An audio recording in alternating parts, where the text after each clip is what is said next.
जय गुरुदेव। अभी हमने पीछे बहुत से शब्दों के बारे में जाना। आज हम जानेंगे भर्गो शब्द के बारे में। भर्गो शब्द क्या बतलाता है? भर्गो यह पद बताता है कि मनुष्य को निष्पाप बनना चाहिए, पापों से सावधान रहना चाहिए, पापों के दुष्परिणामों को देखकर उनसे घृणा करे और निरंतर उनको नष्ट करने के लिए संघर्ष करते रहें। संसार में जितने दुख हैं पापों के कारण हैं। अस्पतालों में, जेल खानों में तथा अन्यत्र नाना प्रकार के कष्टों से पीड़ित मनुष्य अब के या पुराने पापों से ही दुख भोगते हैं। नरक में भी पापी ही त्रास पाते हैं।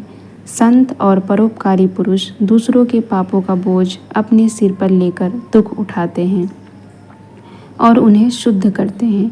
चाहे दूसरों का दुख कोई संत सहे, चाहे पापी स्वयं सहे, पर हालत में दुखों का कारण पाप ही है।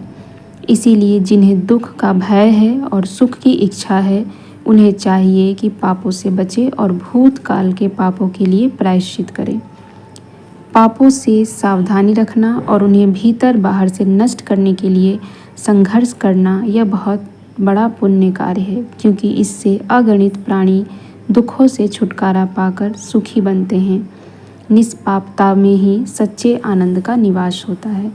यानी कि हमने जो भी अब तक या इस जन्म के हो या अनेकों पिछले जन्म के हों, जो भी पाप कर्म हमने किए हैं उस पाप को हमें भोगना ही है, चाहे वो किसी भी प्रकार से हम भोगें।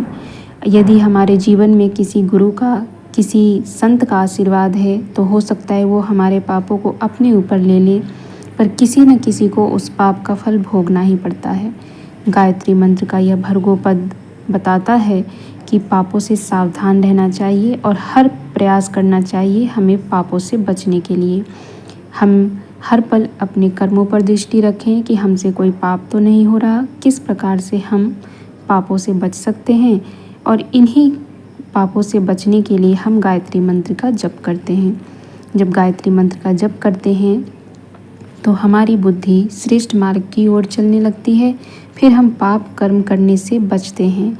पाप कर्म करने से पहले हमारा अंतःकरण हमें बताता है कि यह कर्म अच्छा है या बुरा है, तो यह बुद्धि विवेक गायत्री मंत्र के जप से आता है।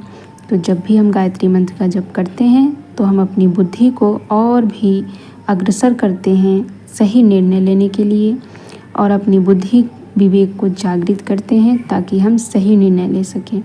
आप भी गायत्री मंत्र का जप कीजिए और भर्गो शब्द को अपने अंतःकरण में धारण कीजिए। पापों से सावधान रहिए, क्योंकि पाप आज नहीं तो कल भोगने ही पड़ते हैं, उसका फल हमें प्राप्त ही होता है। इसीलिए जितना हो सके उससे बचना चाहिए। जय गुरुदेव।